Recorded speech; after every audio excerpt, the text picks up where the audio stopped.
கொஞ்ச காலமா வலதுசாரிகளோட சிந்தனைகளை வந்து இவங்க நடைமுறைப்படுத்திட்டு இருக்கிறாங்களோ அப்படிங்கிற ஐயப்பாடு இருக்கு. ஏன்னா அவங்க செயல்பாடுகள் எல்லாம் அந்த மாதிரி இருந்துட்டு ஒரு புறம் வந்து இவங்களை எதிர்த்து வந்து சின்ன கேஸ் வந்தா கூட தாங்க மாட்டேங்கிறாங்க, டியூடி வந்தா கூட தாங்க மாட்டேங்கிறாங்க, அடுத்த ஒரு 10 நாள்லயே வந்து சரண்டர் ஆகிறாங்க அப்படிங்கிற ஒரு பல விஷயங்கள் அப்படித்தான் போயிட்டு இருந்துச்சு. இப்ப என்ஆர் ரவி வந்து அங்க ஆளுநர் ஆகிற போது அவர் வந்து ஒரு காமெடி பீஸா தான் ஆகணும் அப்படிங்கிற மாதிரி எல்லாம் சொல்றாங்க. ஆனா வந்து உண்மையா நடந்தது என்ன அப்படின்னு எல்லாம் பாத்தீங்கன்னா ஒவ்வொரு செயல்பாடுக்கு பின்னாடி இவங்க போய் அங்க சரண்டர் ஆனது வந்து பல கதைகள் இருக்கு அப்படிங்கிறதா அவங்களே சொல்றாங்க. பிஜேபி காரங்களே சொல்றாங்க. இவங்களை பத்தி தெரியாதா, அவங்க மாதிரி சொல்ல முடியாதா?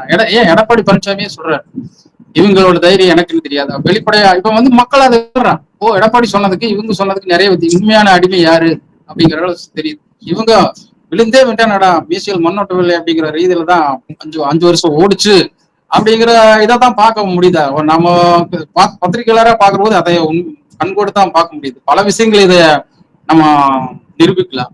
அந்த மாதிரிதான் போயிட்டு இருக்கு. கொள்கையும் இல்லை, இதுவும் இல்லை, நாங்க இப்படித்தான் இருப்போம். அதனாலதான் அதுக்கு உண்மையா இருக்கிற திமுக காரன் இன்னைக்கு வெதுப்பி நிக்கிறான். என்ன கட்சி இது, எப்படி நடந்துட்டு இருக்கு? அதனோட வெளிப்பாடு பாத்தீங்கன்னா என்னதான் பூசி மெழி இது பண்ணாலும் தேர்தல்ல போக போக உனி அது மங்குமுகமா தான் இருக்கு. படி மேல போய் ஆர்எஸ்எஸ்ல நான் இருந்தேன், நான் வந்து வளர்ந்ததே ஆர்எஸ்எஸ் தான் அப்படின்னு சொல்லக்கூடிய ஒருத்தருக்கு வந்து சட்டமன்ற தேர்தலில் போட்டியிடுவதற்கு திமுக வந்து வாய்ப்பு கொடுத்திருக்கு. சரியான பாயிண்ட் சொன்னீங்க.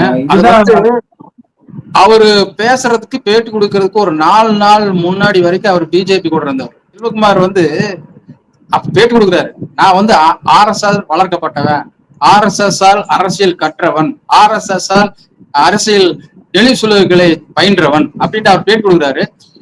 சீட்டு கொடுத்ததுக்கு அப்புறம் இதை வெளிப்படுத்தி போடுறாங்க. அப்ப உனக்கு முதலே தெரிஞ்சுக்கணுமா தெரியக்கூடாது? இது கலைஞர் இருந்தா கண்டுபிடிச்சிருப்பாரா மாட்டாரா? அப்ப ஸ்டாலினுக்கு தெரியுமா தெரியாதா? இதுதான் நீங்க கேட்ட கேள்விகளுக்கெல்லாம் இது பதிலா சொல்ல வேண்டியதா இருக்கு.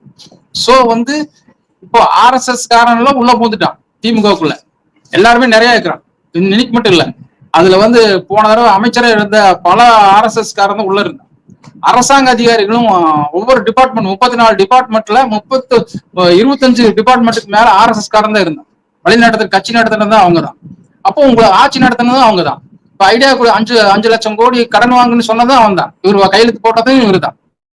ஒரு சூழ்நிலையா இருக்கிற போது அப்ப எப்படி உங்களுக்கு இது வந்து திமுக ஆட்சின்னு சொல்ல முடியும்? ஆர்எஸ்எஸ் ஆட்சின்னு தான் சொல்லலாம்.